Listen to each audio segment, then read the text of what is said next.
मेरे चैनल में आपका स्वागत है। आज मैं आपके लिए प्रेमचंद जी द्वारा लिखी गई कहानी वेश्या लेकर आई हूँ। इसमें एक वेश्या के सच्चे प्रेम को दर्शाया गया है। कहानी बहुत ही अच्छी है, आप अंत तक जरूर सुनें। चलिए शुरू करते हैं। 6 महीने बाद कलकत्ते से घर आने पर दया कृष्ण ने पहला काम जो किया वह अपने प्रिय मित्र सिंगार सिंह से मातमपुरसी करने जाना था। सिंगार के पिता का आज तीसरे महीने हुए देहांत हो गया था। दया कृष्ण बहुत व्यस्त रहने के कारण उस समय ना आ सका था। मातमपुरसी की रस्म पत्र लिखकर अदा कर दी थी, लेकिन ऐसा एक दिन भी नहीं बीता कि सिंगार की याद उसे ना आई हो। अभी वह 2-4 महीने और कलकत्ते रहना चाहता था, क्योंकि वहाँ उसने जो कारोबार जारी किया था उसे संगठित रूप में लाने के लिए उसका वहाँ मौजूद रहना जरूरी था, और उसको थोड़े दिन की गैर हाजिरी से भी हानि की शंका थी। कितने साफ साफ तो कुछ न लिखा था, केवल उसे तुरंत बुलाया था, लेकिन दया कृष्ण को पत्र के शब्दों से कुछ ऐसा अनुमान हुआ कि वहाँ की परिस्थिति चिंताजनक है और इस अवसर पर उसका वहाँ पहुँचना जरूरी है। सिंगार संपन्न बाप का बेटा था, बड़ा ही अल्हड़, बड़ा ही जिद्दी, बड़ा ही आराम पसंद। दृढ़ता या लगन उसे छू भी नहीं गई थी। उसकी माँ उसके बचपन ही में मर चुकी थी और बाप ने उसके पालने में नियंत्रण की अपेक्षा स्नेह से ज़्यादा काम लिया था। उसे कभी दुनिया की हवा नहीं लगने दी। उद्योग भी कोई वस्तु है यह वह जानता ही न था। उसकी महज इशारे पर हर एक चीज़ सामने आ जाती थी। वह जवान बालक था जिसमें न अपने विचार थे न सिद्धांत। कोई भी आदमी उसे बड़ी आसानी से अपने कपट बाणों का निशाना बना सकता था। मुख्तारों और मुनीमों के दांव पे समझना उसके लिए लोहे के चने चबाना था। उसे किसी ऐसे समझदार और हितैषी मित्र की जरूरत थी जो स्वार्थियों के हथकंडों से उसकी रक्षा करता रहे। दया कृष्ण पर इस घर के बड़े बड़े एहसान थे। उस दोस्ती का हक अदा करने के लिए उसका आना आवश्यक था। मैं हाथ धोकर सिंगार सिंह के घर पर ही भोजन का इरादा करके दया कृष्ण उससे मिलने चला। 9 बज गए थे। हवा और धूप में गर्मी आने लगी थी। सिंगार सिंह उसकी खबर पाते ही बाहर निकल आया। दया कृष्ण उसे देखकर चौंक पड़ा।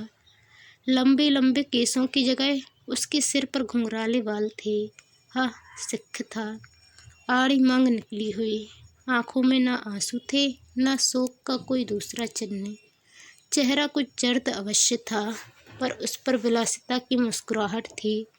वह एक महीन रेशमी कमीज और मखमली जूते पहने हुए था, मानो किसी महफिल से उठा आ रहा हो। संवेदना के शब्द दया कृष्ण के होठों तक आकर निराश लौट गए। वहाँ बधाई के शब्द ज़्यादा अनुकूल प्रतीत हो रहे थे। सिंगार सिंह लपककर उसके गले से लिपट गया और बोला, तुम खूब आए यार, इधर तुम्हारी बहुत याद आ रही थी। मगर पहले यह बतला दो, वह का कारोबार बंद कराए या नहीं? अगर वह झंझट छोड़ आए हो तो पहले उसे तिलांजलि दे आओ। अब आप यहाँ से जाने न पाएंगे। मैंने तो भाई अपना कहना बदल दिया। बताओ, कब तक तपस्या करता? अब तो आए दिन जलसे होते हैं। मैंने सोचा यार, दुनिया में आए तो कुछ दिन सैर सपाटे का आनंद भी उठा लो, नहीं तो एक दिन यूं ही हाथ मिलते चले जाएंगे, कुछ भी साथ न जाएगा। दया कृष्ण विस्मय से उसके मुख की ओर ताकने लगा। यह वही सिंगार है या कोई और? बाप के मरते ही इतनी तब्दीली? दोनों मित्र कमरे में गए और सोफे पर बैठे। सरदार साहब के सामने इस कमरे में फर्श और मशनत थी, अलमारी थी। अब दर्जनों गद्देदार सोफे और कुर्सियां हैं। कालीन का फर्श है, रेशमी पर्दे हैं, बड़े बड़े आईने हैं। सरदार साहब को संचय की धुन थी, सिंगार को उड़ाने की धुन है। सिंगार ने एक सिगार जलाकर कहा, तेरी बहुत याद आती थी यार, तेरी जान की कसम। दया कृष्ण ने शिकवा किया, क्यों झूठ बोलते हो भाई? महीनों गुजर जाते थे, एक खत लिखने की तो आपको फुर्सत न मिलती थी, मेरी याद आती थी। सिंगार ने अल्हड़पन से कहा, बस इसी बात पर मेरी सेहत का एग्जाम पियो। अरे यार, इस जिंदगी में और क्या रखा है? हंसी खेल में जो वक्त कट जाए उसे गनीमत समझो। मैंने तो यह तपस्या त्याग दी। अब तो आए दिन जलसे होते हैं। कभी दोस्तों की दावत है, कभी दरिया की सैर, कभी गाना बजाना, कभी शराब के दौर। मैंने कहा, लाओ कुछ दिन वह बाहर भी देख लूं। हसरत क्यों दिल में रह जाए। आदमी संसार में कुछ भोगने के लिए आता है। यही जिंदगी के मज़े हैं। जिसने ये मज़े नहीं चखे उसका जीना वृथा है। बस दोस्तों की मजलिस हो, बगल में मासूक हो और हाथ में प्याला हो, इसके सिवा मुझे और कुछ न चाहिए। उसने अलमारी खोलकर एक बोतल निकाली और 2 गिलासों में शराब डालकर बोला, यह मेरी सेहत का जाम है, इनकार न करना। मैं तुम्हारी सेहत का जाम पीता हूँ। दया कृष्ण को कभी शराब पीने का अवसर न मिला था। वह इतना धर्मात्मा तो न था कि शराब पीना पाप समझता। हाँ, उसे दुर्व्यसन समझता था। गंध ही से उसका जी मितलाने लगा।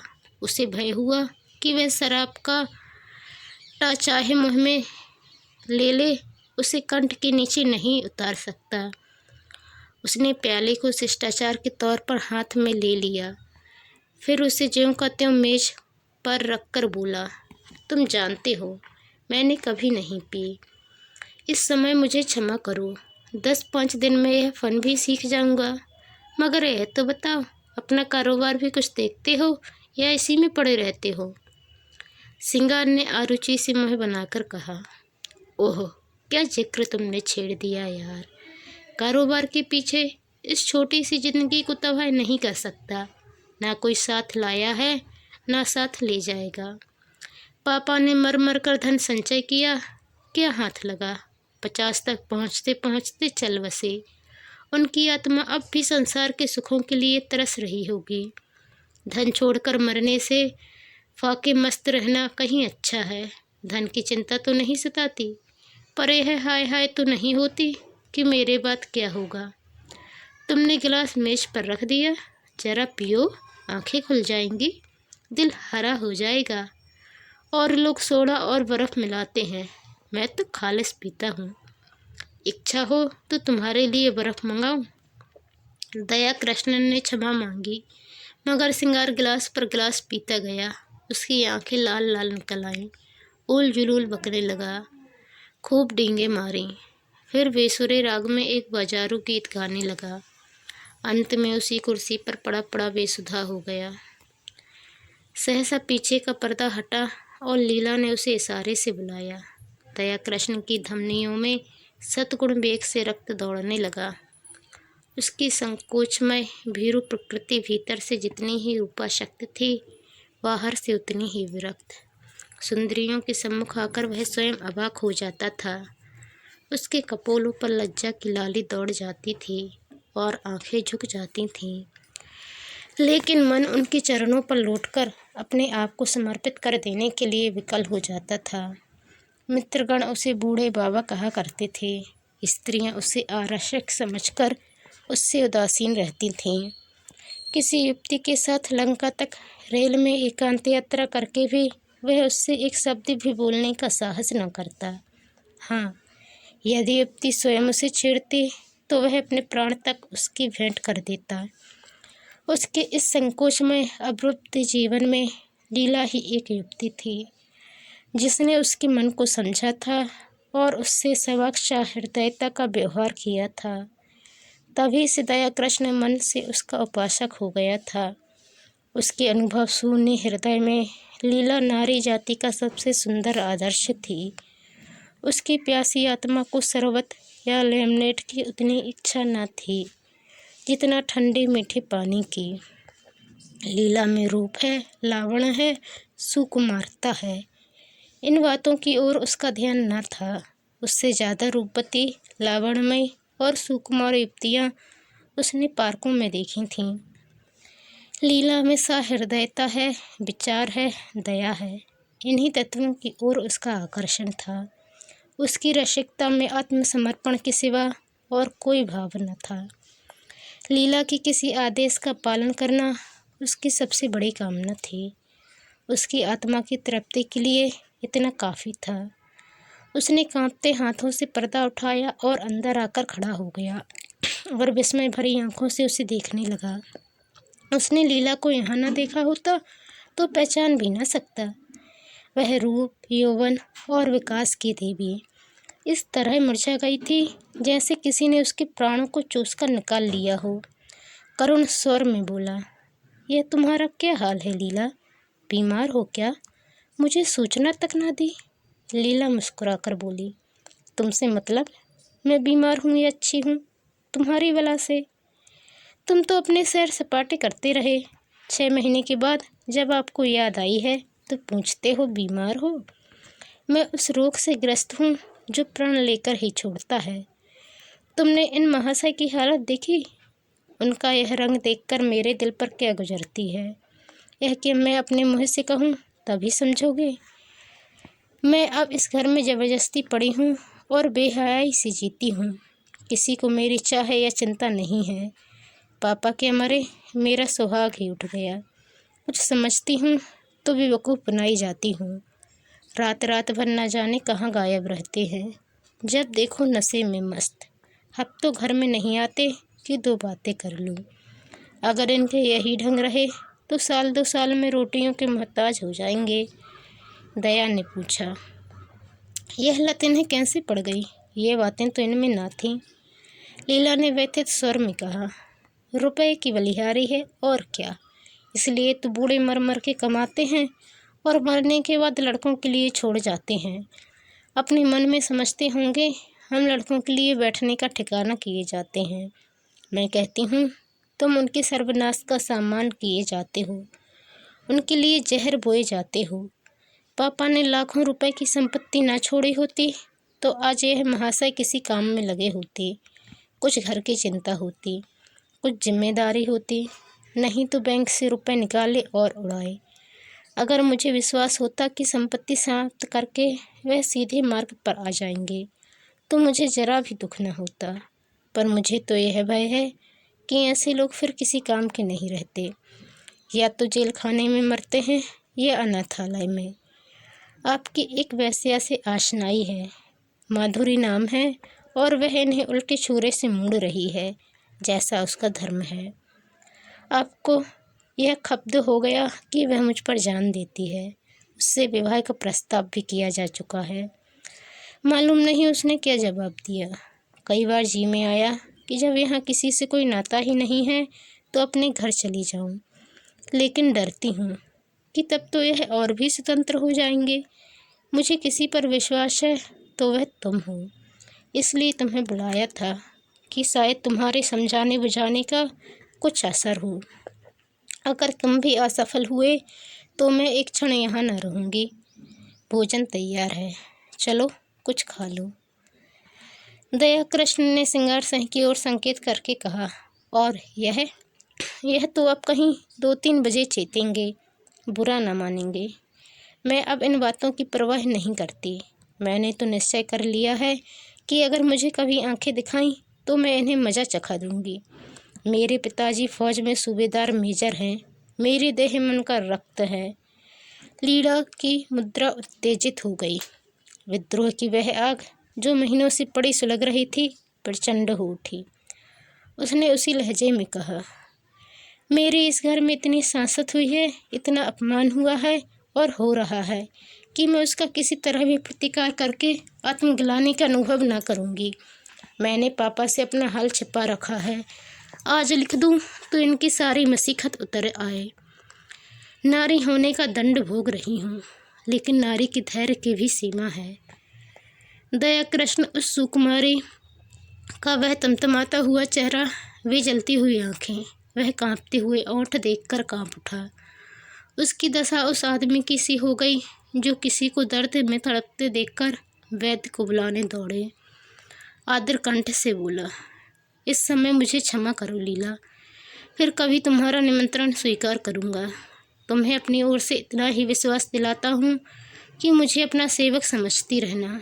मुझे न मालूम था कि तुम्हें इतना कष्ट है, नहीं तो शायद अब तक मैंने कुछ युक्ति सोची होती। मेरा यह शरीर तुम्हारे किसी काम आए इससे बढ़कर सौभाग्य की बात मेरे लिए और क्या होगी। दया कृष्ण वहाँ से चला तो उसके मन में इतना उल्लास भरा हुआ था मानो विमान पर बैठा हुआ स्वर्ग की ओर जा रहा है। आज उसे जीवन में एक ऐसा लक्ष्य मिल गया था जिसके लिए वह जी भी सकता है और मर भी सकता है। वह एक महिला का विश्वास पात्र हो गया था। इस रत्न को वह अपने हाथ से कभी न जाने देगा, चाहे उसकी जान ही क्यों न चली जाए। 1 महीना गुजर गया। दया कृष्ण सिंगार सहन के घर नहीं आया, ना सिंगार सहन ने उसकी परवाह की। इस एक ही मुलाकात में उसने समझ लिया था कि दया इस नए रंग में आने वाला आदमी नहीं है। ऐसे सात्विक जनों के लिए उसके यहाँ स्थान ना था। वहाँ तो रंगीले, रसिया, अय्यास और बिगड़े दिलों की ही चाह थी।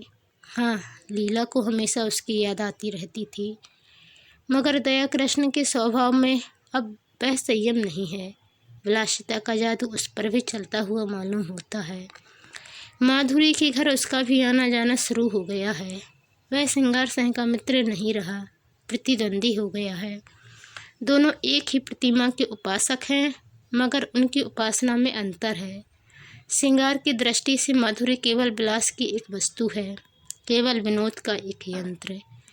दया कृष्ण विनय की मूर्ति है जो माधुरी की सेवा में ही प्रसन्न है। सिंगार माधुरी के हास विलास को अपना जखरीद हक समझता है। दया कृष्ण इसी में संतुष्ट है कि माधुरी उसकी सेवाओं को स्वीकार करती है। माधुरी की ओर से जरा भी अरुचि देखकर वह उसी तरह बिगड़ जाएगा जैसे अपनी प्यारी घोड़ी की मंजूरी पर।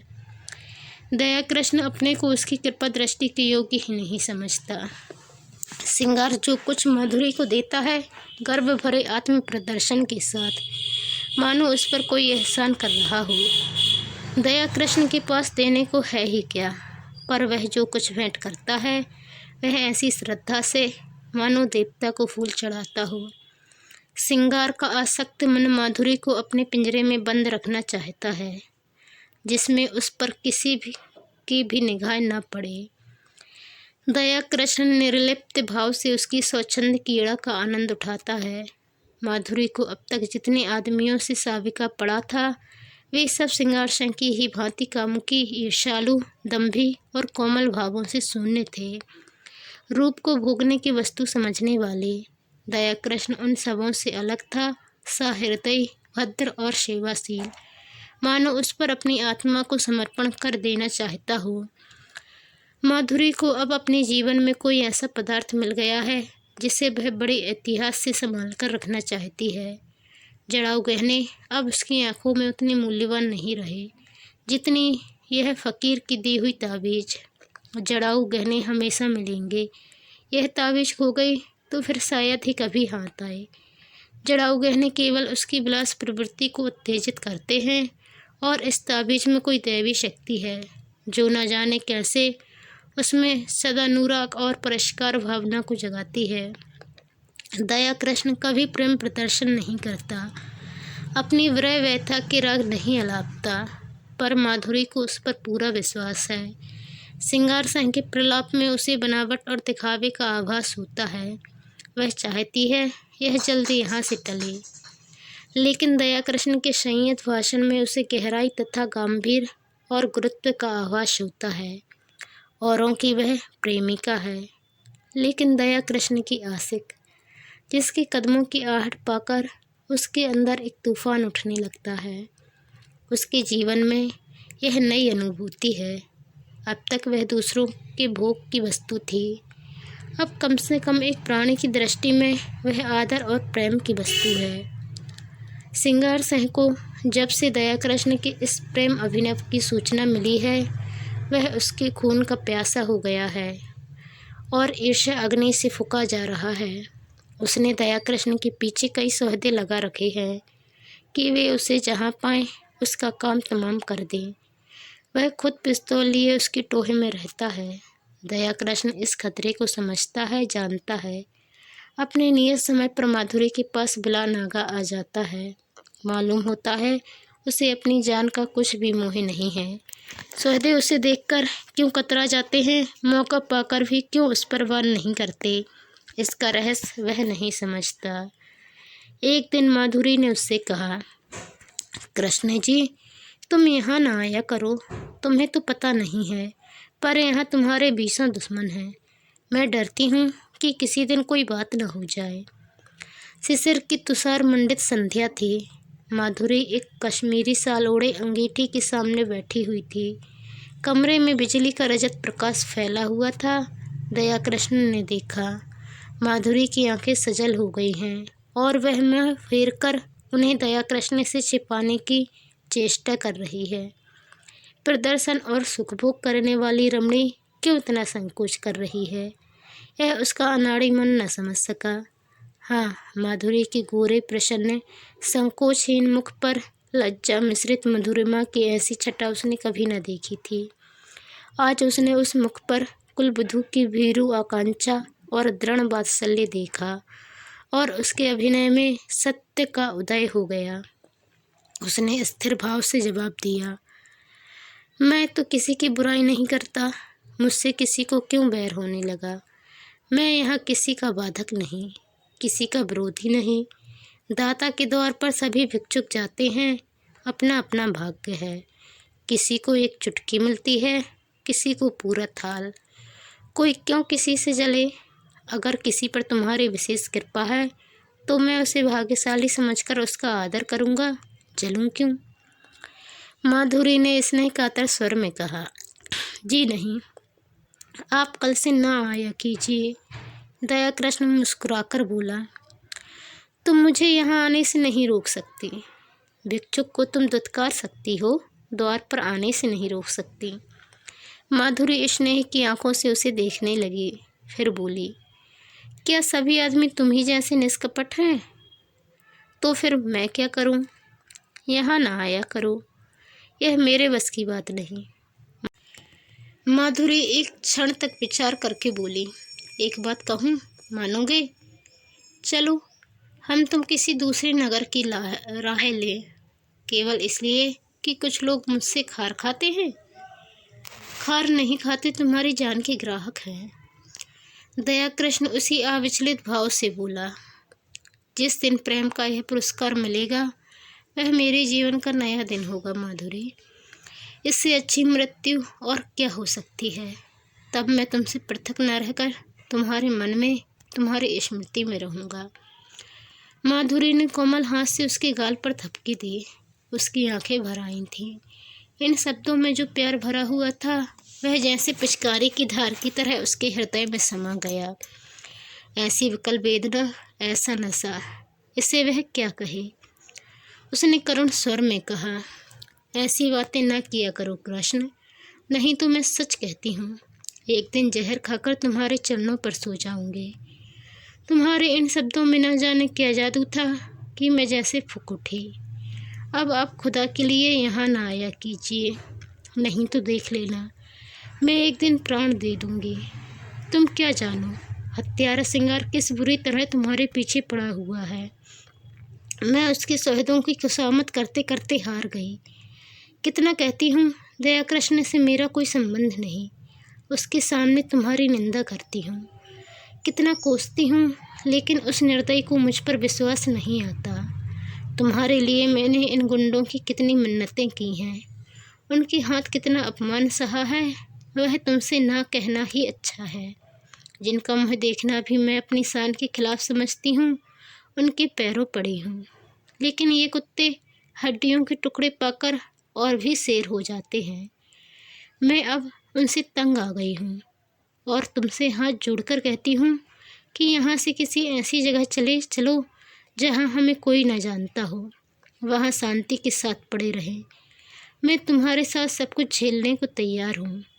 आज इसका निश्चय कराए बिना मैं तुम्हें न जाने दूँगी। मैं जानती हूँ तुम्हें मुझ पर अब भी विश्वास नहीं है। तुम्हें संदेह है कि तुम्हारे साथ कपट करूँगी। दया कृष्ण ने टोका, नहीं माधुरी, तुम मेरे साथ अन्याय कर रही हो। मेरे मन में कभी ऐसा संदेह नहीं आया। पहले ही दिन मुझे न जाने क्यों कुछ ऐसा प्रतीत हुआ कि तुम अपनी और बहनों से पृथक हो। मैंने तुम में वह सील और संकोच देखा जो मैंने कुलवधुओं में देखा है। माधुरी ने उसकी आंखों में आंखें गड़ाकर कहा, तुम झूठ बोलने की कला में इतने निपुण नहीं हो कृष्ण कि वैश्या को बुलावा दे सको। मैं न शीलवती हूँ, न संकोचवती हूँ, और न अपनी दूसरी बहनों से भिन्न हूँ। मैं वैश्या हूँ, उतनी ही कलुषित, उतनी ही विलासांत, उतनी ही मायाविनी जितनी मेरी दूसरी बहनें, बल्कि उनसे कुछ ज़्यादा। ना तुम अन्य पुरुषों की तरह मेरे पास विनोद और वासना तृप्ति के लिए आए थे, नहीं महीनों आते रहने पर भी तुम यूँ आलिप्त न रहते। तुमने कभी डींग नहीं मारी, मुझे धन का प्रलोभन नहीं दिया। मैंने भी कभी तुमसे धन की आशा नहीं की।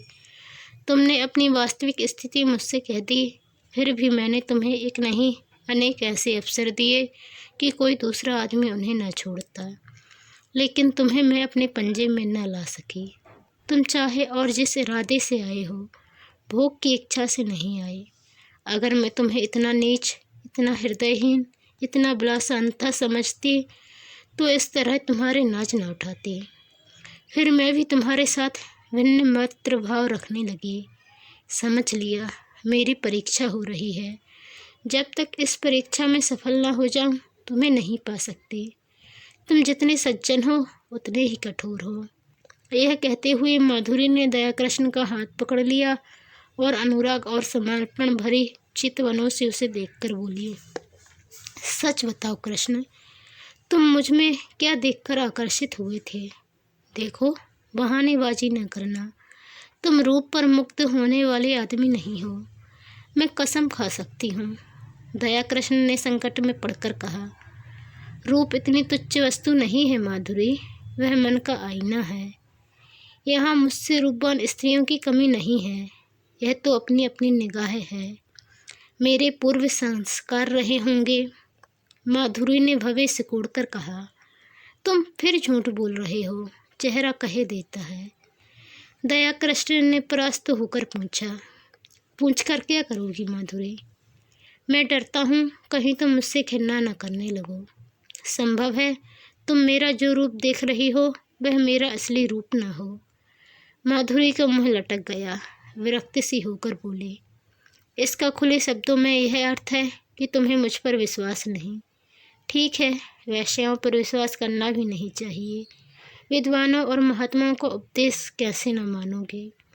नारी हृदय इस समस्या पर विजय पाने के लिए अपने अस्त्रों से काम लेने लगा। दयाकृष्ण पहले हमले में हिम्मत छोड़ बैठा। बोला, तुम तो नाराज हुई जाती हो माधुरी। मैंने तो केवल इस विचार से कहा था कि तुम मुझे धोखेबाज समझने लगोगी। तुम्हें शायद मालूम नहीं है, सिंगार सहन ने मुझ पर कितने एहसान किए हैं। मैं उन्हीं के टुकड़ों पर पला हूँ, इसमें रत्ती भर भी मुकाबला नहीं।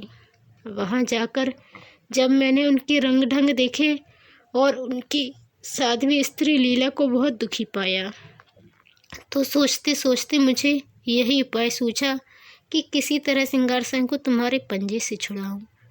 मेरे इस अभिमान का यही रहस्य है, लेकिन उन्हें छुड़ा तो न सका, खुद फंस गया। मेरे इस फरेब की जो सजा चाहो दो, सिर झुकाए हुए हूँ। माधुरी का अभिमान टूट गया, जलकर बोली, तो यह कहिए कि आप लीला देवी की आशिक हैं। मुझे पहले से मालूम होता तो तुम्हें इस घर में घुसने ना देती। तुम तो एक छिपे रुस्तम निकले। वह तोते के पिंजरे के पास जाकर उसे पुचकारने का बहाना करने लगी। मन में जो एक दाह उठ रही थी उसे कैसे शांत करे। दयाकृष्ण ने तिरस्कार भरे स्वर में कहा, मैं लीला का आशिक नहीं हूँ माधुरी, उस देवी को कलंकित न करो। मैं आज तुमसे शपथ खाकर कहता हूँ कि मैंने कभी उसे इस निगाह से नहीं देखा। उसके प्रति मेरा वही भाव था जो अपने किसी आत्मीय को दुख में देखकर हर एक मनुष्य के मन में आता है। किसी से प्रेम करना तो पाप नहीं है। तुम व्यर्थ में अपनी और लीला की सफाई दे रहे हो। मैं नहीं चाहता कि लीला पर किसी तरह का आक्षेप किया जाए। अच्छा साहब, लीजिए, लीला का नाम न लूँगी। मैंने मान लिया, वह सती है, साध्वी है, और केवल उसकी आज्ञा से। दयाकृष्ण ने बात काटी उनकी कोई आज्ञा नहीं थी। ओहो, तो तुम जवान पकड़ते हो कृष्ण। क्षमा करो, उनकी आज्ञा से नहीं, तुम अपनी इच्छा से आए। तो राजी हुए?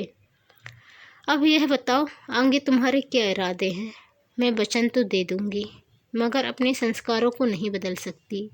मेरा मन दुर्बल है, मेरा सतीत्व कब का नष्ट हो चुका है।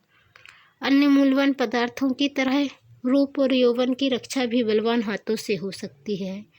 मैं तुमसे पूछती हूँ, तुम मुझे अपनी शरण में लेने पर तैयार हो? तुम्हारा आश्रय पाकर तुम्हारे प्रेम की शक्ति से मुझे विश्वास है मैं जीवन के सारे प्रलोभनों का सामना कर सकती हूँ। मैं इस सोने के महल को ठुकरा दूंगी, लेकिन इसके बदले मुझे किसी हरे वृक्ष की छाएं तो मिलनी चाहिए। वह छाएं तुम मुझे दोगे। अगर नहीं दे सकते तो मुझे छोड़ दो, मैं अपने हाल में मगन हूँ। मैं वादा करती हूँ, सिंगार से मैं कोई संबंध न रखूँगी। वह मुझे घेरेगा, रोएगा, संभव है गुंडों से मेरा अपमान कराए, आतंक दिखाए, लेकिन मैं सब कुछ झेल लूँगी तुम्हारी खातिर से। आगे और कुछ न कहकर वह तृष्णा भरे लेकिन उसके साथ ही निरपेक्ष नेत्रों से दया कृष्ण की ओर देखने लगी। जैसे दुकानदार ग्राहक को बुलाता है तो है, पर साथ ही यह भी दिखाना चाहता है कि उसे उसकी परवाह नहीं है। दया कृष्ण क्या जवाब दे? संघर्षमय संसार में वह अभी केवल एक कदम टिका पाया है। इधर वह अंगुल भर जगह भी उससे छिन गई है। शायद जोर मारकर वह स्थान पा जाए, लेकिन वहाँ बैठने की जगह नहीं, और एक दूसरे प्राणी को लेकर तो वह खड़ा भी नहीं रह सकता। अगर मान लिया जाए कि अदम उद्योग से दोनों के लिए स्थान निकाल लेगा, तो आत्मसम्मान को कहाँ ले जाए? संसार क्या कहेगा? लीला क्या फिर उसका मुँह देखना चाहेगी? सिंगार से वह फिर आंखें मिला सकेगी? यह भी छोड़ो। लीला अगर उसे पति समझती है, समझे। सिंगार अगर उससे जलता है तो जले, उसे इसकी परवाह नहीं। लेकिन अपने मन को क्या करे? विश्वास उसके अंदर आकर जाल में फंसे पक्षी की भांति फड़फड़ा कर निकल भागता है। कुलीना अपने साथ विश्वास का वरदान लिए आती है। उसके साहचर्य में हमें कभी संदेह नहीं होता। वहाँ संदेह के लिए प्रत्यक्ष प्रमाण चाहिए। कुत्सिता संदेह का संस्कार लिए आती है। वहाँ विश्वास के लिए प्रत्यक्ष, अत्यंत प्रत्यक्ष प्रमाण की जरूरत है। उसने नम्रता से कहा, तुम जानती हो मेरी क्या हालत है? हाँ, खूब जानती हूँ। और उस हालत में तुम प्रसन्न रह सकोगी? तुम ऐसा प्रश्न क्यों करते हो कृष्ण? मुझे दुख होता है। तुम्हारे मन में जो संदेह है वह मैं जानती हूँ, समझती हूँ। मुझे भ्रम हुआ था कि तुमने भी मुझे जान लिया है, समझ लिया है। अब मालूम हुआ मैं धोखे में थी। वह उठकर वहाँ से जाने लगी। दया कृष्ण ने उसका हाथ पकड़ लिया और प्रार्थी भाव से बोला, तुम मेरे साथ अन्याय कर रही हो माधुरी। मैं सत्य कहता हूँ, ऐसी कोई बात नहीं है। माधुरी ने खड़े खड़े विरक्त मन से कहा, तुम झूठ बोल रहे हो, बिल्कुल झूठ। तुम अब भी मन से यह स्वीकार नहीं कर रहे हो कि कोई स्त्री स्वेच्छा से रूप का व्यवसाय नहीं करती। पैसों के लिए अपनी लज्जा को उघाड़ना तुम्हारी समझ में कुछ ऐसी आनंद की बात है जिसे शौक से वेश्या करती है। तुम वेश्या में स्त्रीत्व का होना संभव से बहुत दूर समझते हो। तुम इसकी कल्पना भी नहीं कर सकते कि वह क्यों अपने प्रेम में स्थिर नहीं होती। तुम नहीं जानते कि प्रेम के लिए उसके मन में कितनी व्याकुलता होती है, और जब वह सौभाग्य से उसे पा जाती है तो किस तरह प्राणों की भांति उसे संचित रखती है। खारे पानी के समुद्र में मीठे पानी का छोटा सा पात्र कितना प्रिय होता है, इसे वह क्या जाने जो मीठे पानी के मटके उड़ेलता रहता हो। दया कृष्ण कुछ ऐसे असमंजस में पड़ा हुआ था कि उसके मुख से एक भी शब्द न निकला। उसके मन में जो शंका चिंगारे की भांति छिपी हुई है, वह बाहर निकलकर कितनी भयंकर ज्वाला उत्पुष्ट कर देगी। उसने कपट का जो अभिनय किया था, प्रेम का जो सॉन्ग रचा था, उसकी गिलानी उसे और भी व्यथित कर रही थी। सहसा माधुरी ने निष्ठुरता से पूछा, तुम यहाँ क्यों बैठे हो? दया कृष्ण ने अपमान को पीकर कहा। मुझे सोचने के लिए कुछ समय दो माधुरी। क्या सोचने के लिए? अपना कर्तव्य। मैंने अपना कर्तव्य सोचने के लिए तो तुमसे समय नहीं मांगा। तुम अगर मेरे उद्धार की बात सोच रहे हो तो उसे दिल से निकाल डालो। मैं भ्रष्टा हूँ और तुम साधुता के पुतले हो। जब तक यह भाव तुम्हारे अंदर रहेगा मैं तुमसे उसी तरह बात करूँगी जैसे औरों के साथ करती हूँ। अगर भ्रष्ट हूँ तो जो लोग यहाँ अपना मुँह काला करने आते हैं वे कुछ कम भ्रष्ट नहीं हैं। तुम जो एक मित्र की स्त्री पर दांत लगाए हुए हो, तुम जो एक सरला अबला के साथ झूठे प्रेम का सॉन्ग करते हो, तुम्हारे हाथों अगर मुझे स्वर्ग भी मिलता हो तो उसे ठुकरा दो। दया कृष्ण ने लाल आंखें करके कहा। तुमने फिर वही आक्षेप किया। माधुरी तिलमिला उठी। उसकी रही सही मृदुता भी ईर्ष्या के मरते हुए प्रवाह में समा गई। लीला पर आक्षेप भी असह्य है, इसलिए कि वह कुलवधू है, मैं वैश्या हूँ, इसलिए मेरे प्रेम का उपकार भी स्वीकार नहीं किया जा सकता। उसने अविचलित भाव से कहा। आक्षेप नहीं कर रही हूँ, सच्ची बात कर रही हूँ। तुम्हारे डर से बिल खोदने जा रही हूँ। तुम स्वीकार करो या ना करो। तुम लीला पर मरते हो, तुम्हारी लीला तुम्हें मुबारक रहे। मैं अपने श्रृंगार से ही में प्रसन्न हूँ। उद्धार की लालसा अब नहीं रही। पहले जाकर अपना उद्धार करो। अब से खबरदार, कभी भूलकर भी यहाँ ना आना, नहीं तो पछताओगे। तुम जैसे रंगे हुए पतितों का उद्धार नहीं करते। उद्धार वही कर सकते हैं जो उद्धार के अभिमान को हृदय में आने ही नहीं देते। जहाँ प्रेम है वहाँ किसी तरह का भेद नहीं रह सकता। यह कहने के साथ ही वह उठकर बराबर वाले के दूसरे कमरे में चली गई और अंदर से द्वार बंद कर लिया। दया कृष्ण कुछ देर तक वहाँ मर्माहत सा रहा, फिर धीरे धीरे नीचे उतर गया, मानो देह में प्राण न हो। 2 दिन दया कृष्ण घर से न निकला। माधुरी ने उसके साथ जो व्यवहार किया इसकी उसे आशा न थी। माधुरी को उससे प्रेम था, इसका उसे विश्वास था, लेकिन जो प्रेम इतना असहिष्णु हो, जो दूसरों के मनोभावों का जरा भी विचार न करे, जो मिथ्या कलंक आरोपण करने से भी संकोच न करे, वह उन्माद हो सकता है, प्रेम नहीं। उसने बहुत अच्छा किया कि माधुरी के कपट जाल में ना फंसा, नहीं तो उसकी ना जाने क्या दुर्गति होती। पर दूसरे क्षण उसके भाव बदल जाते और माधुरी के प्रति उसका मन कोमलता से भर जाता। अब वह अपनी अनुदारता पर, अपनी संकीर्णता पर पछताता।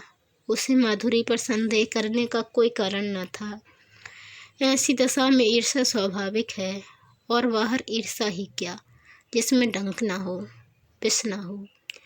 माना समाज उसकी निंदा करता, यह भी बोल लिया कि माधुरी सती भार्या न होती, कम से कम श्रृंगार से तो उसके पंजे से निकल जाता। दया कृष्ण के सिर से ऋण का भार तो कुछ हल्का हो जाता, लीला का जीवन तो सुखी हो जाता। सहसा किसी ने द्वार खटखटाया। उसने द्वार खोला तो श्रृंगार सिंह सामने खड़ा था, बाल बिखरे हुए, कुछ अस्त व्यस्त। दया कृष्ण ने हाथ मिलाते हुए पूछा, क्या पाँव ही पाँव आ रहे हो? मुझे क्यों न बुला लिया? श्रृंगार ने उसे चुभती हुई आंखों से देखकर कहा, मैं तुमसे यह पूछने आया हूँ कि माधुरी कहाँ है? अवश्य तुम्हारे घर में होगी। क्यों, अपने घर पर होगी? मुझे क्या खबर, मेरे घर क्यों आने लगी? इन बहानों से काम न चलेगा, समझ गए? मैं कहता हूँ मैं तुम्हारा खून पी जाऊँगा, वरना ठीक ठीक बता दो वह कहाँ गई। मैं बिल्कुल कुछ नहीं जानता, तुम्हें विश्वास दिलाता हूँ। मैं तो 2 दिन से घर से निकला ही नहीं। रात को मैं उसके पास था, सवेरे मुझे उसका यह पत्र मिला। मैं उसी वक्त दौड़ा हुआ उसके घर गया, वहाँ उसका पता न था। नौकरों से इतना मालूम हुआ टांगे पर बैठकर कहीं गई है। कहाँ गई है यह कोई न बता सका। मुझे शक हुआ यहाँ आई होगी। जब तक तुम्हारे घर की तलाशी ना ले लूँगा मुझे चैन न आएगी। उसने मकान का एक एक कोना देखा, तख्त के नीचे, अलमारी के पीछे, तब निराश होकर बोला, बड़ी बेवफा और मक्कार औरत है, जरा इस खत को पढ़ो। दोनों फर्श पर बैठ गए। दया कृष्ण ने पत्र लेकर पढ़ना शुरू किया। सरदार साहब, मैं आज कुछ दिनों के लिए यहाँ से जा रही हूँ। कब लौटूंगी कुछ नहीं जानती। कहाँ जा रही हूँ यह भी नहीं जानती। जा इसलिए रही हूँ कि इस बेशर्मी और बेहयाई की ज़िंदगी से मुझे घृणा हो रही है, और घृणा हो रही है उन लंपटों से जिनके कुत्सित विलास का मैं खिलौना थी और जिनमें तुम मुख्य हो। तुम महीनों से मुझ पर सोने और रेशम की वर्षा कर रहे हो, मगर मैं तुमसे पूछती हूँ, उससे लाख गुने सोने और 10 लाख गुने रेशम पर भी तुम अपनी बहन या स्त्री को इस रूप के बाजार में बैठने दोगे? कभी नहीं।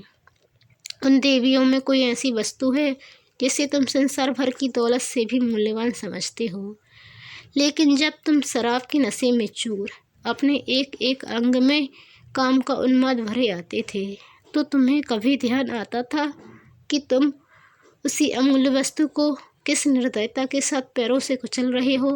कभी ध्यान आता था कि अपनी कुल देवियों को इस अवस्था में देखकर तुम्हें कितना दुख होता? कभी नहीं।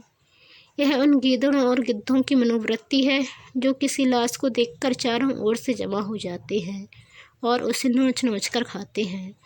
यह समझ रखो, नारी अपना वश रहते हुए कभी पैसों के लिए अपने को समर्पित नहीं करती। यदि वह ऐसा कर रही है तो समझ लो कि उसके लिए और कोई आश्रय और कोई आधार नहीं है, और पुरुष इतना निर्लज है कि उसकी दुर्व्यवस्था से अपनी वासना तृप्त करता है, और इसके साथ ही इतना निर्दय है कि उसके माथे पर पतिता का कलंक लगाकर उसे किसी दुर्व्यवस्था में मरते देखना चाहता है। क्या वह नारी है? क्या नारीत्व के पवित्र मंदिर में उसका स्थान नहीं है? लेकिन तुम उसे उस मंदिर में घुसने नहीं देते। उसके स्पर्श से मंदिर की प्रतिमा भ्रष्ट हो जाएगी। खैर, पुरुष समाज जितना अत्याचार चाहे कर ले, हम असहाय हैं, आत्म अभिमान को भूल बैठी है। लेकिन सहसा सिंगार सेन ने उसके हाथ से वह पत्र छीन लिया और जेब में रखता हुआ बोला, क्या बड़े गौर से पढ़ रहे हो? कोई नई बात नहीं, सब कुछ वही है जो तुमने सिखाया है। यही करने तो तुम उसके यहाँ जाते थे। मैं कहता हूँ, तुम्हें मुझसे इतनी जलन क्यों हो गई? मैंने तो तुम्हारे साथ कोई बुराई न की थी। इस साल भर में मैंने माधुरी पर 10,000 से कम न फूंके होंगे। घर में जो कुछ मूल्यवान था वह मैंने उसके चरणों पर चढ़ा दिया, और आज उसे साहस हो रहा है कि वह हमारी कुल देवियों की बराबरी करे। यह सब तुम्हारा प्रसाद है। 70 चूहे खा के बिल्ली हज को चली। कितनी बेवफा जात है, ऐसों को तो गोली मार दे। जिस पर सारा घर लुटा दिया, जिसके पीछे सारे शहर में बदनाम हुआ, वह आज मुझे उपदेश करने चली है। जरूर इसमें कोई ना कोई रहस्य है, कोई नया शिकार फंसा होगा, मगर मुझसे भाग कर जाएगी कहाँ? ढूंढना निकालूं तो नाम नहीं। कम वक्त कैसी प्रेम भरी बातें करती थी कि मुझ पर घड़ों नशा चढ़ जाता था। बस कोई नया शिकार फंस गया, यह बात ना हो, मुझ मुड़ा लूँ। दया कृष्ण उसके सफाचट चेहरे की ओर देखकर मुस्कुराया। तुम्हारी मूछें तो पहले ही मुड़ चुकी हैं। इस हल्के से विनोद ने जैसे सिंगार सेन के घाव पर मलहम रख दिया। वह बेसरो सामान घर, वह फटा फर्श, वे टूटी फूटी चीज़ें देखकर उसे दया कृष्ण पर दया आ गई। चोट की तिलमिलाहट में वह जवाब देने के लिए ईंट पत्थर ढूंढ रहा था, पर अब चोट ठंडी पड़ गई थी और दर्द घनीभूत हो रहा था। दर्द के साथ साथ सौहार्द भी जाग रहा था। जब आग ही ठंडी हो गई तो धुआं कहाँ से आता? उसने पूछा। सच कहना, तुमसे भी कभी प्रेम की बातें करती थी? दया कृष्ण ने मुस्कुराते हुए कहा। मुझसे? मैं तो खाली उसकी सूरत देखने जाता था। सूरत देखकर दिल पर काबू तो नहीं रहता। यह तो अपनी अपनी रुचि है मोहिनी, देखती ही कलेजे पर छुरी चल जाती है। मेरे कलेजे पर तो कभी छुरी नहीं चली। यही इच्छा होती थी कि इसके पैरों पर गिर पड़ूं। इसी शायरी ने तो यह अनर्थ किया। तुम जैसी बुद्धुओं को किसी देहातिन से शादी करके रहना चाहिए। चले थे वैश्या से प्रेम करने। एक क्षण के बाद उसने फिर कहा, मगर है बेवफा मक्कार। तुमने उससे वफा की आशा की, मुझे तो यही अफसोस है। तुमने वह दिल ही नहीं पाया। तुमसे क्या कहूँ, 1 मिनट के बाद उसने सहृदय भाव से कहा। अपने पत्र में उसने बातें तो सच्ची लिखी हैं, चाहे कोई माने या न माने। सौंदर्य को बाजारू चीज़ समझना कुछ बहुत अच्छी बात तो नहीं है। दया कृष्ण ने पुचारा दिया। जब स्त्री अपना रूप बेचती है तो उसके खरीदार भी निकल आते हैं। फिर यहाँ तो कितनी ही जातियाँ हैं जिनका यही पेशा है। यह पेशा चला कैसे? स्त्रियों की दुर्बलता से? नहीं, मैं समझता हूँ बिस्मिल्लाह पुरुषों ने ही की होगी। इसके बाद एकाएक जेब से घड़ी निकालकर देखता हुआ बोला, ओहो 2 बज गए और अभी मैं यहीं बैठा हूँ। आज शाम को मेरे यहाँ खाना खाना, ज़रा इस विषय पर बातें होंगी। अभी तो उसे ढूंढ निकालना है। वह है कहीं इसी शहर में। घर वालों से भी कुछ नहीं कहा। बुढ़िया नाय का सिर पीट रही थी। उस्ताद जी अपनी तकदीर को रो रहे थे, ना जाने कहाँ जाकर छिप रही। उसने उठकर दया कृष्ण से हाथ मिलाया और चला। दया कृष्ण ने पूछा, मेरी तरफ से तो तुम्हारा दिल साफ हो गया? सिंगार ने पीछे फिरकर कहा, हुआ भी और नहीं भी हुआ, और बाहर निकल गया। 7-8 दिन तक सिंगार सिंह ने सारा शहर छाना, पुलिस में रिपोर्ट की, समाचार पत्रों में नोटिस छपाई, अपने आदमी दौड़ाए, लेकिन माधुरी का कुछ भी सुराग न मिला कि फिर महफिल गर्म होती। मित्रवृंद सुबह शाम हाजिरी देने आते और अपना समूह लेकर लौट जाते। सिंगार के पास उनके साथ गपशप करने का समय न था। गर्मी के दिन सजा हुआ कमरा भट्टी बना हुआ था। खस की टट्टियाँ भी थी, पंखा भी, लेकिन गर्मी जैसे किसी के समझाने बुझाने की परवाह नहीं करना चाहती। अपने दिल का बुखार निकाल कर ही रहेगी। सिंगार सिंह अपने भीतर वाले कमरे में बैठा हुआ पैक पर पैक चढ़ा रहा था, पर अंदर की आग न शांत होती थी। इसी आग ने ऊपर की घास फूस को जलाकर भस्म कर दिया था और अब अंतस्तल की जड़ विरक्ति और अचल विचार को दिव्यवृत्त करके बड़े वेग से ऊपर फेंक रही थी। माधुरी की बेवफाई ने उसके आमोदी हृदय को इतना आहत कर दिया था कि अब अपना जीवन ही बेकार सा मालूम होता था। माधुरी उसके जीवन में सबसे सत्य वस्तु थी, सत्य भी और सुंदर भी। उसके जीवन की सारी रेखाएं इसी बिंदु पर आकर जमा हो जाती थीं। वह बिंदु एकाएक पानी के बुलबुले की भांति मिट गया और अब वे सारी रेखाएं, वे सारी भावनाएं, वे सारी मृदु स्मृतियाँ उन झल्लाई हुई मधुमक्खियों की तरह भनभनाती फिरती थीं जिनका छत्ता जला दिया गया हो। जब माधुरी ने कपट व्यवहार किया तो और किससे कोई आशा की जाए? इस जीवन ही में क्या है? आम में रस ही न रहा तो गुठली किस काम की? लीला कई दिनों से महफिल में सन्नाटा देखकर चकित हो रही थी। उसने कई महीनों से घर के किसी विषय में बोलना छोड़ दिया था। बाहर से जो आदेश मिलता था उसे बिना कुछ कहे सुने पूरा करना ही उसके जीवन का क्रम था। बीतराग सी हो गई थी, ना किसी शौक से वास्ता था, ना श्रृंगार से, मगर इस कई दिन के सन्नाटे ने उसे उदास मन को भी चिंतित कर दिया। चाहती थी कि कुछ पूछे, लेकिन पूछे कैसे? मान जो टूट जाता, मान ही किस बात का? मान तब करे जब कोई उसकी बात पूछता हो। मान अपमान से प्रयोजन नहीं, नारी ही क्यों हुई। उसने धीरे धीरे कमरे का पर्दा हटाकर अंदर झांका। देखा, सिंगार सिंह सोफा पर चुपचाप लेटा हुआ है, जैसे कोई पक्षी सांझ के सन्नाटे में परों में मुँह छिपाए बैठा हो। समीप आकर बोली, मेरे मुँह पर ताला डाल दिया गया है, लेकिन क्या करूं? बिना बोले रहा नहीं जाता। कई दिन से सरकार की महफिल में सन्नाटा क्यों है? तबीयत तो अच्छी है। सिंगार ने उसकी ओर आंखें उठाईं, उनमें व्यथा भरी हुई थी। कहा, तुम अपने मैके क्यों नहीं चली जाती लीला? आपकी जो आज्ञा। पर यह तो मेरे प्रश्न का उत्तर न हुआ। वह कोई बात नहीं, मैं बिल्कुल अच्छा हूँ। ऐसे वहयाओं की मौत भी नहीं आती। अब इस जीवन से जी भर गया। कुछ दिनों के लिए बाहर जाना चाहता हूँ। तुम अपने घर चली जाओ तो मैं निश्चिंत हो जाऊँ। भला आपको मेरी इतनी चिंता तो है? अपने साथ जो कुछ हुआ ले जाना चाहती हो ले जाओ। मैंने इस घर की चीज़ों को अपना समझना छोड़ दिया है। मैं नाराज़ होकर नहीं कह रहा हूँ लीला, ना जाने कब लौटूँ। तुम यहाँ अकेले कैसे रहोगे? कई महीने के बाद लीला ने पति की आंखों में स्नेह की झलक देखी। मेरा विवाह तो इस घर की संपत्ति से नहीं हुआ है, तुमसे हुआ है। जहाँ तुम रहोगे वहीं मैं भी रहूँगी। मेरे साथ तो अब तक तुम्हें रोना ही पड़ा। लीला ने देखा, सिंगार की आंखों में आंसू की एक बूंद नीले आकाश में चंद्रमा की तरह गिरने को हो रही थी। उसका मन भी पुलकित हो उठा। महीनों की क्षुद्र अग्नि में जलने के बाद अश्रु का एक दाना पाकर वह उसे कैसे ठुकरा दे। पेट नहीं भरेगा, कुछ भी नहीं होगा, लेकिन उस दाने को ठुकराना क्या उसके बस की बात थी? उसने बिल्कुल पास आकर अपने अधचल को उसके समीप ले जाकर कहा, मैं तो तुम्हारी हो गई।